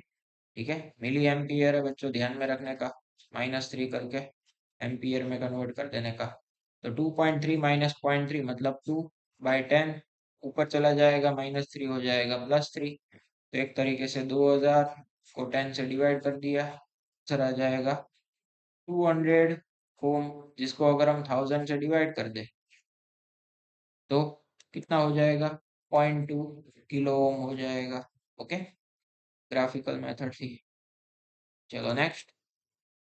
In semiconducting material, the mobilities of electron and hole mu e and mu h theory type का क्वेश्चन है, किसकी मोबिलिटी ज्यादा होती है? तो हमें पता है भाई इलेक्ट्रॉन की मोबिलिटी ज्यादा होती है, ठीक है, क्योंकि इलेक्ट्रॉन को कम एनर्जी से भी आप मूवमेंट करवा सकते हो, लाइट वेट है होल की कंपैरिजन में, इसीलिए तो इजीली मोबाइल हो जाएगा, मूवमेंट करेगा। 37, depletion region of unbiased PN junction has, क्या होता है डेप्लेशन रीजन में? बायसिंग नहीं किया है, फॉरवर्ड या रिवर्स कोई भी टाइप का कनेक्शन नहीं है, तो ये पी, ये एन, इधर हमने बना दिया डेप्लेशन लेयर, ठीक है, पी की साइड सारे माइनस, एन की साइड सारे प्लस। दूसरी बात, डेप्लेशन लेयर के ये चार्ज कैरियर कैसे होता है? इमोबाइल होता है, ये मूवमेंट नहीं कर पाता है। एक तरीके से बोलो तो ये कैसे होता है भाई? फिक्स होता है, ठीक है। तो ऑप्शन कौन सा आ जाएगा? ओनली फिक्स्ड आयंस, ठीक है। चलो 38, depletion layer in silicon diode is 1 micrometre wide, मतलब आपको विड्थ कितना दिया है? 1 micrometre, 10⁻⁻⁶ metre. Knee potential difference कितना दिया है? 0.6 वोल्ट का। इस हिसाब से अगर आप देखोगे भाई, इलेक्ट्रिक फील्ड अपने को फाइंड करने का बोला है, कौन सा फॉर्मूला लगेगा? V equal to E D. तो E इक्वल टू क्या हो जाता है? V bye T. V कितना? 0.6, नीचे ये कितना? 10⁻⁻⁶। तो इस हिसाब से अगर आप देखोगे तो ऑप्शन अपना बन जाएगा C, 6 × 10⁵ inverse, okay. V equal to E D formula के ऊपर से था। चलो अब 39, अच्छा क्वेश्चन है, ध्यान रखना। In the circuit given the current through Zener diode, Zener diode में से कितना करंट पास हो रहा है ये बताया है। थोड़ा अगर आपको सही से सर्किट बता दूं तो इधर ये एक रेजिस्टेंस कनेक्ट किया है 500 ओम का, फिर यहाँ से ये एक जेनर डायोड है कनेक्ट किया है, यहाँ पे एक और रेजिस्टेंस है 1500 ओम का, एंड देन आफ्टर एक सप्लाई है 15 वोल्ट का, ठीक है। करंट जा रहा है आई जितना। आपको बोला है कि ये जेनर डायोड का ब्रेकडाउन वोल्टेज कितना है? 10 वोल्ट का है। जेनर डायोड का ब्रेकडाउन वोल्टेज कितने ओम का है? 10 वोल्ट का है। सोचो बच्चों थोड़ा ध्यान से, ये जेनर डायोड और ये 1500 ओम का रेजिस्टेंस, ये दोनों के दोनों कैसे कॉम्बिनेशन में है? पैरेलल कॉम्बिनेशन में। जरा आप ध्यान से सोचो तो पैरेलल कॉम्बिनेशन में पोटेंशियल डिफरेंस कैसा होता है? सेम होता है, 10 वोल्ट का। इधर अपने को ब्रेक डाउन बोला है जेनर का, मतलब जेनर के ये दोनों एंड के बीच में 10 वोल्ट का पीडी है, तो ये दोनों एंड जो 1500 के है उसके बीच में भी कितना होगा? 10 वोल्ट ही होगा। रीजन क्या? क्योंकि भाई ये दोनों के दोनों पैरेलल में है। तो बचा हुआ 5 वोल्ट किधर गया होगा? 500 ओम के दो एंड के बीच हो गया होगा भाई बचा हुआ 5 वोल्ट, ओके। तो चलो current I equal to V by R, किसके थ्रू? जेनर डायोड के थ्रू। कितना पास आउट हो रहा होगा? तो एक काम करो ना, पहले आप ऐसा सोच लो कि ये जेनर डायोड का रेजिस्टेंस तो दिया नहीं है भाई हमें, हमें दिया है ये वाला 1500 का है, और उसके बीच का पोटेंशियल डिफरेंस भी पता है, तो इसमें से करंट कितना आ रहा है वो पहले फाइंड कर लेता है। वोल्टेज कितना? 10 वोल्ट। रेजिस्टेंस कितना? 1500। एक एक जीरो कट, तो उसमें से करंट कितना हो जाएगा भाई? तो भाई ये करंट हो जाएगा 6.6 × 10⁻³ - 3 एम्पियर जितना, ठीक है। अब आप जरा ध्यान से समझो कि इधर से जो भी करंट आ रहा होगा, टोटल करंट सप्लाई में से निकल के जो भी करंट आ रहा होगा उसमें से 6.6 × 10⁻³ - 3 एम्पियर जितना तो किस में चला जाता है? 1500 ओम के रेजिस्टेंस में चला जाता है। अब आप फाइंड करो कि ये भाई 500 ओम के रेजिस्टेंस में से कितना करंट पास हो रहा था, ये किस में से फाइंड किया? 1500 के थ्रू हमने फाइंड किया। अब 500 ओम के रेजिस्टेंस के थ्रू कितना आएगा भाई? तो current I equal to V by R. चलो वोल्टेज कितना? क्योंकि भाई 500 ओम के दो एंड के बीच में वोल्टेज है 5 वोल्ट, रेजिस्टेंस कितना? 500। तो ये वाला करंट कितना हो जाता है? 10 मिली एम्पियर हो जाता है। और ये कितना हुआ था, 6.6 मिली एम्पियर हुआ था। मतलब इधर से जो टोटल आ रहा है वो कितना है, 10 मिली एम्पियर। ये 1500 वाले में कितना चला गया, 6.6 मिली एम्पियर। तो बचा हुआ बाकी का 3.3 मिली एम्पियर किसमें जाएगा, जेनर डायोड में जाएगा, option D. Okay. In order to rectifying and alternating current one uses the, rectify करने के लिए मतलब एसी में से डीसी में कन्वर्ट करने के लिए क्या हम यूज करते हैं, डायोड। आते थे ना एनसीईआरटी में, full wave rectifier, half wave rectifier, ठीक है, इसी के ऊपर से था। स्टूडेंट्स 41 नंबर का क्वेश्चन क्या बोला है भाई अपने को, पोटेंशियल डिफरेंस फाइंड करने का है ए और बी एंड के बीच में। दिखा देता हूँ इधर डायग्राम में, ये पॉइंट ए है, यहाँ पे पॉइंट बी है, इन दोनों के बीच का पोटेंशियल डिफरेंस फाइंड करना है हमें। क्या हो सकता है भाई, इधर से करंट आई जितना निकलेगा, ये सप्लाई का प्लस, ये माइनस, तो ये दोनों भी क्या हो जाएंगे, माइनस। ये डायोड का पी और ये एन, तो इधर आ जाएगा माइनस और इधर प्लस। तो इस हिसाब से देखोगे तो ये डायोड कैसे कॉम्बिनेशन में हो जाएगा, फॉरवर्ड बायस में। तो करंट आएगा वो कहाँ से जाएगा, ऑलमोस्ट डायोड के थ्रू ही जाएगा। ओके। मतलब इसका इक्विवेलेंट सर्किट डायग्राम कैसे ड्रॉ किया जा सकता है, कुछ इस हिसाब से ड्रॉ किया जा सकता है। ये फॉरवर्ड बायस में आइडियल डायोड का रेजिस्टेंस 0 हो जाता है, तो ये कुछ ऐसे ही हो गया, ठीक है। और ये 30 वोल्ट के हिसाब से सप्लाई कनेक्टेड है, ये 10 ओम, ये दोनों भी 10-10 ओम के हो गए, ठीक है। तो ये 10 और 10 मिला के पैरेलल कॉम्बिनेशन हो जाएगा बच्चों, ठीक है। तो उसका आधा हो जाएगा इक्विवेलेंट रेजिस्टेंस, मतलब ये 10 का और ये 5 ओम का, ठीक है। यहाँ पे 30 वोल्ट, तो इक्विवेलेंट रेजिस्टेंस सीरीज में हो गया दोनों, कितना हो जाएगा, 15 ओम का हो जाएगा मिला के। अब current I equal to V by R, हमें क्या फाइंड करना है, हमें तो पोटेंशियल ड्रॉप फाइंड करना है। तो कैसे करेंगे, सिंपल सा फॉर्मूला कि भाई V equal to I R. चलो भाई, करंट, ये V equal to I R के लिए हमें पहले फाइंड करना पड़ेगा current I equal to V by R equivalent. चलो बच्चों, V कितना दिया है, 30 वोल्ट जितना है। टोटल रेजिस्टेंस 10 प्लस 5 15 हो जाएगा, 15 टू ज़ा 30, आंसर आएगा 2 एम्पियर जितना भाई जो है वो करंट जा रहा है। तो यहाँ पे था पॉइंट ए, इधर था पॉइंट बी, ये दोनों सीरीज में, तो इसमें से भी करंट कितना जाएगा, 2 एम्पियर जितना ही जाएगा। तो ये करंट जा रहा है भाई 2 एम्पियर जितना दोनों में से। बस अब यहाँ पे सिंपल हो गया, V equal to I R लगा दो, करंट कितना, 2 एम्पियर जितना, एंड आई आर रेजिस्टेंस कितना, 5 ओम जितना ए और बी के अक्रॉस में, तो 5 टू 10 वोल्ट जितना पोटेंशियल डिफरेंस आ जाएगा। हाँ, एक चीज ध्यान रखने की, अगर डायोड रिवर्स बायस में होता तो चीजें यहाँ पे अलग हो जाती। ओके, इसलिए ध्यान में रखने का फॉरवर्ड कब है, रिवर्स कब है, और ध्यान में रख के कैलकुलेशन करने की। चलो 42, आपको एक बैंड डायग्राम दिया है जिसके ऑप्शन इधर है, ये ए ऑप्शन है, ठीक है, ये वाला बी ऑप्शन, ये सी और ये डी।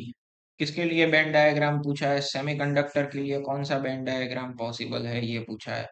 अब बच्चों यहाँ पे आपको दिखाया गया है केटी, केटी, केटी मतलब क्या, फॉरबिडन गैप का एनर्जी, ठीक है। वो अगर आपको ऐसा नहीं समझना है तो आप एच सी बाय लैम्डा करके भी समझ सकते हो, या एच एफ करके भी समझ सकते हो, ठीक है। ये रूम टेम्परेचर पे है इसलिए थोड़ा केबीटी के ऊपर से लिया है, बट हम ऐसे भी समझ सकते हैं, ठीक है। तो कौन सा बैंड डायग्राम सेमीकंडक्टर के लिए होगा बच्चों, सेमीकंडक्टर में बैंड डायग्राम डिसाइड करते टाइम ध्यान में रखने का कि उसके बीच के कंडक्शन बैंड और वैलेंस बैंड के बीच के एनर्जी गैप होते हैं, वो इंसुलेटर से थोड़े कम होते हैं, बट कंडक्टर से थोड़े ज्यादा होते हैं। पहला वाला तो आएगा ही नहीं क्योंकि उसमें कुछ दिखाया ही नहीं है ईजी कितना है, दोनों एक दूसरे से सेपरेट है, ज्यादा है, कंसिडर करना है तो इसको इंसुलेटर के लिए किया जा सकता है, सेमीकंडक्टर के लिए तो पॉसिबल नहीं है। यहाँ पे आप देख सकते हैं कि दोनों के दोनों वीबीसीबी क्या हो गए, ओवरलैप हो गए हैं। तो ओवरलैप किसके केस में होता है, कंडक्टर के केस में होता है, इसलिए ये वाला भी नहीं आ सकता है। फिर आपको दिखाया कि E g very very greater than k T या एच सी बाय लैम्डा, तो ये वाला किसके लिए हो सकता है, इंसुलेटर के लिए हो सकता है। अगर आप पहले और तीसरे में बीच कंफ्यूज हो तो पहला वाला तो कुछ दिखा ही नहीं है बीच में, तो हम कैसे डिसाइड करें? ठीक है। और छिल्ले वाले में आपको बोला है कि equal to H C by lambda, मतलब इंसुलेटर से कम हुआ और कंडक्टर से ज्यादा हुआ। तो ये वाला डी ऑप्शन सही तरीके से जा सकता है कंडक्टर के सर्किट बेन डायग्राम में। ओके। चलो 43, किस हिसाब से आपको बोला है क्वेश्चन में भाई, प्योर सिलिकॉन डॉपिंग किया नहीं है 500 kelvin, equal number of N E and N H. ठीक है। मतलब इंट्रिंसिक सेमीकंडक्टर है जिसके अंदर चार्ज कैरियर्स की डेंसिटी देके रखी है 1.5 इंटू 10⁻16 मीटर क्यूब। अब ये इलेक्ट्रॉन की बोलो या होल की बोलो, दोनों सेम ही होता है भाई। Doping by indium increases the hole, क्योंकि ये इंडियम है वो कैसा है भाई, ट्राईवैलेंट है। ठीक है। Increases the hole to 4.5। Dot semiconductor electron की कंसंट्रेशन सारे ऑप्शन में हमें फाइंड करने का बोला है। तो बच्चों एक फॉर्मूला इधर लगेगा, एनसीईआरटी में भी दिया है, आप लोगों ने देखा ही होगा, N I square is equal to N E N H. इसमें से हमें फाइंड करना है एन ई, लगा देंगे N I square by N H. चलो एन आई स्क्वायर मतलब क्या हो जाता है भाई, इंट्रिंसिक की कंसंट्रेशन हमें देके रखी है 1.5 इंटू 10⁻16 का स्क्वायर। होल की कंसंट्रेशन हमें कितनी बताई, 4.5 इंटू 10⁻22 डिवाइड बाय 4.5 इंटू 10⁻22। यहाँ से आप कैलकुलेशन लगा देंगे तो आपको इलेक्ट्रॉन की कंसंट्रेशन कितनी मिल जाएगी, 5 into 10⁻9 metre raise to -3। Okay. Basic से फॉर्मूला के ऊपर से था। इधर एक चीज आप गौर कर सकते हैं कि भाई इंडियम ट्राईवेलेंट है, तो ऐसे केस में होल की नंबर डेंसिटी इलेक्ट्रॉन से ज्यादा होती है। तो आप क्लियरली देख सकते हैं इलेक्ट्रॉन आए 5 इंटू 10⁻9, जबकि होल कितने मिल रहे थे 4.5 इंटू 10⁻22। ठीक है। तो यहाँ से एक चीज और डिसाइड होती है कि भाई पी टाइप में number of holes greater than number of electron होता है। चलो next, current 1 kilo ohm resistor में से कितना पास हो रहा है ये हमें बताना है बच्चों। ये आप सिंबल देख रहे हैं स्टूडेंट्स, ये सिंबल कौन से डायोड का है, तो कि भाई ये सिंबल है जेनर डायोड का। ओके। तो जेनर डायोड में आपको बोला हुआ है ब्रेक डाउन वोल्टेज है 5 वोल्ट। ठीक है। और ये वोल्टेज रेगुलेटर के तरीके से काम करता है, वोल्टेज रेगुलेटर के तरीके से काम करता है। तो इसके लिए क्या हो सकता है भाई, तो कि ये दो एंड के बीच का पोटेंशियल 5 वोल्ट है, तो ये 1 ओम का भी पैरेलल टू जेनर डायोड ही है, तो उसके दो एंड के बीच का पीडी भी कितना होगा, 5 वोल्ट जितना ही होगा, वोल्टेज रेगुलेटर। ठीक है। तो करंट आई इक्वल टू क्या बोला जा सकता है, वी बाई आर। वी कितना 5, आर कितना 1 किलो ओम, मतलब 1000। ठीक है। तो ये कितना आ जाएगा भाई, 5 मिली एम्पियर आपका आंसर हो जाएगा। यहाँ से 5 इंटू 10⁻³ एम्पियर, मतलब 5 मिली एम्पियर। चलो, electric current is due to drift of electrons in, मतलब किसमें इलेक्ट्रॉन ड्रिफ्ट होता है। देखो भाई, करंट इलेक्ट्रिसिटी चैप्टर याद करो।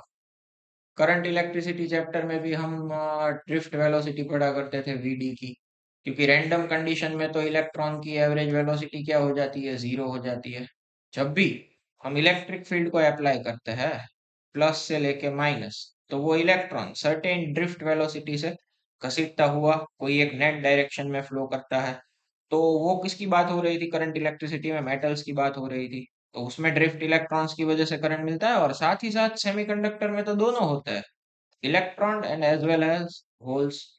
भले होल्स है बट इलेक्ट्रॉन्स का मोशन तो जो फंडामेंटल है वो तो सेम ही रहेगा ना, मतलब उसमें भी अगर इलेक्ट्रिक करंट चाहिए तो इलेक्ट्रॉन की ड्रिफ्ट वेलोसिटी से ही पॉसिबल होता है। ठीक है। तो ए और बी दोनों ऑप्शन हो जाएंगे, इस हिसाब से अपना आंसर हो जाएगा सी।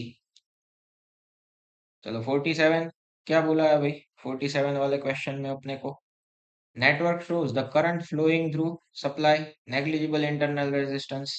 देखो भाई, इधर प्लस है इधर माइनस है, तो इधर भी प्लस आएगा इधर भी प्लस आएगा, और सामने की साइड माइनस आएगा, यहाँ पे भी माइनस आ जाएगा।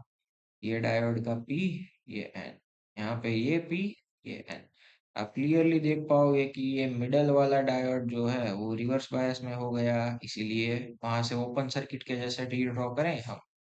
अगर सर्किट को हम रीड्रॉ करते हैं तो ये कुछ ऐसे हो जाता है। ठीक है, ये कितने ओम का, 10 ओम का। ये कौन से बायस में, क्योंकि भाई ये है फॉरवर्ड बायस में। कितने वोल्ट का सप्लाई, 3 वोल्ट का। और ये कितना, 10। ये 10 और ये 10, क्या लगता है बच्चों कैसे कॉम्बिनेशन में, सीरीज में, तो इसका इक्विवेलेंट क्या हो जाएगा, 20 ohm. Current I equal to क्या होता है भाई, I equal to V by R के हिसाब से। वी कितना, 3 वोल्ट, आर कितना, 20। आंसर क्या आ जाएगा, 0.15 एम्पियर आ जाएगा। ओके, चलो 48 नंबर का क्या बोला है भाई। Diode used in the circuit shown in the figure has constant voltage drop. Diode के दो एंड के बीच का वोल्टेज ड्रॉप कितना है, 0.5 जितना है। ठीक है, एट ऑल करंट्स, कोई भी करंट पास हो, at maximum power rating is 100 milliwatt. ठीक है, maximum power P max 100 milliwatt जितना दिया है, मतलब कितना हो जाएगा, 100 × 10⁻³ वॉट हो जाएगा। What should be the value of resistance are connected in series with the diode obtaining maximum current? अपने को मैक्सिमम करंट चाहिए, तो रेजिस्टेंस की वैल्यू कितनी होनी चाहिए ये हमें फाइंड करना है। तो बच्चों एक तरीके से आप देखो तो ये 1.5, डायोड का खुद का 0.5, तो रेजिस्टेंस के बीच कितना हो जाएगा इफेक्टिव वोल्टेज ड्रॉप, 1 वोल्ट। और ये 0.5 वोल्ट, दोनों मिला के नेट कितना आ गया, 1.5। वोल्टेज जो क्या है कि भाई हमें दिया हुआ है 1 वोल्ट, डायोड के बीच का 0.5 वोल्ट, करंट नहीं दिया है और पावर दिया है, तो हम कैसे फाइंड कर सकते हैं करंट को। तो P equal to V I, एक फॉर्मूला पता होगा जिसके ऊपर से current I equal to P by V हो जाता है। कितना आपको दिया है पावर रेटिंग डायोड का, 100 मिलीवॉट, मतलब 100 × 10⁻³ और वोल्टेज कितना है भाई डायोड के अक्रॉस में, क्योंकि हमें ये जो करंट फाइंड करना है मैक्सिमम करंट वैल्यू, वो किसके थ्रू करना है, थ्रू दी डायोड। ठीक है, पूरा क्वेश्चन ही यही है कि अगर आपको डायोड में से मैक्सिमम करंट पास करवाना है तो इसके लिए आर की वैल्यू क्या होनी चाहिए। ठीक है, तो यहाँ से करंट कैलकुलेशन करोगे तो आप कितना आ जाता है, 0.2 एम्पियर आ जाता है। बस अब सिंपल हो गई भाई कि V equal to I R. ये आर की वैल्यू कितनी होनी चाहिए ताकि डायोड में से इतना मैक्सिमम करंट पास हो, that is the value of maximum current, जो कि हम ये वाले में यूज करेंगे। और पोटेंशियल ड्रॉप रेजिस्टेंस के बीच का कितना है, 1 वोल्ट है, तो इधर रखेंगे वो। ठीक है, R equal to V by I. V कितना, 1 वोल्ट, आई कितना, 0.2। आंसर आ जाएगा 5 ओम। ठीक है, चलो second 49, semiconductor is cooled from T1 kelvin to T2 kelvin, its resistance. देखो भाई, सेमीकंडक्टर में उल्टा होता है। सेमीकंडक्टर का जो रेजिस्टेंस है that is inversely proportional to temperature, क्योंकि उसके लिए टेम्परेचर कोएफिशिएंट का वैल्यू नेगेटिव होता है। टेम्परेचर बढ़ाता है तो रेजिस्टेंस घटता है, अगर टेम्परेचर घटाते हैं तो रेजिस्टेंस बढ़ता है। अपने को क्या बोला है, कूल डाउन, मतलब ये जो T1 है that is greater than T2, या तो आप ऐसा बोल सकते हैं T2 लेस देन T1। तो क्या होगा, उसका रेजिस्टेंस, टेम्परेचर घटा रहे हैं तो उसका रेजिस्टेंस इंक्रीज होगा। ठीक है, तो इसीलिए क्या होगा भाई, रेजिस्टेंस ठंडा करते हैं, टेम्परेचर डाउन ले जाता है तो इंक्रीज होगा। ओके, चलो 50, minority carriers in P type semiconductor are. P type में माइनॉरिटी कौन होता है भाई, पी फॉर पॉजिटिव, तो मेजोरिटी होता है होल, तो माइनॉरिटी होता है फ्री इलेक्ट्रॉन्स। ओके, चलिए स्टूडेंट, तो यहाँ पे ये वाले हमारे सेमीकंडक्टर के भी 50 MCQ इधर खत्म हुए। ओके, आपको कोई भी MCQ नहीं समझ में आया है तो आप मेरे को, मेरे नंबर्स दिए हुए ही है अगले लेक्चर में भी, इस नंबर पे मेरे को क्या है कि भाई आप कॉल करके आपका जो भी डाउट्स है पूछ सकते हैं। आपको चाहिए नीट के रिलेटेड कोई भी गाइडेंस चाहिए, टेस्ट सीरीज चाहिए, मटेरियल्स चाहिए, तो उसके लिए भी आप मेरा कांटेक्ट कर सकते हैं। ये दूसरा नंबर है। ठीक है। अगर आपको हमारे साथ ज्वाइन होना है बोर्ड्स के प्रैक्टिकल एग्जाम जो कि 5 फरवरी से अब चालू हो रहे हैं, तो उसके लिए हमारे यहाँ पे 15 अगस्त से ही बैच चालू हो रहा है। तो बहुत सारे स्टूडेंट्स जुड़ गए हैं हमारे साथ प्रैक्टिकल फिजिक्स केमिस्ट्री दोनों के लिए, क्योंकि स्कूल वगैरह में तो प्रैक्टिकल ना के बराबर होते हैं, बोलते रहते हैं लास्ट तक रिवीजन करवाएंगे रिवीजन करवाएंगे, पहले ढंग से प्रैक्टिकल भी नहीं करवाए होते। ठीक है। जब एग्जाम आ रही होती है तब तो पहली बार लैब में ले जाते, खुद से भी प्रैक्टिकल नहीं होता है, 15-20 की बैच एक साथ होती है और उसमें होता है भाई सब कुछ। ठीक है। जबकि यहाँ पे आपको पर्सनल प्रैक्टिकल सेशन मिल जाएगा, आप रीडिंग भी पर्सनली ले पाओगे, खुद में ही आपको दोनों प्रैक्टिकल के क्या है कि ट्रेनिंग दूंगा। लास्ट में बोर्ड एग्जाम टाइप हमारी मॉक टेस्ट भी कंडक्ट हो जाएगी, और सबसे इम्पोर्टेंट चीज कि जो लोग हमारे यहाँ पे प्रैक्टिकल बैचेस में एनरोल हुए हैं उनको पूरा का पूरा 40% डिस्काउंट मिलेगा हमारे क्रैश कोर्स। ठीक है। जो भी नीट का क्रैश कोर्स हम करने वाले हैं बोर्ड की एग्जाम जैसे ही खत्म होती है उसके बाद, तो उसमें वो सारे स्टूडेंट्स जो हमारे साथ प्रैक्टिकल में एनरोल हुए होंगे उन सबको 40% डिस्काउंट मिलेगा। ठीक है। ओके, चलिए मिलता है नेक्स्ट चैप्टर के लेक्चर में।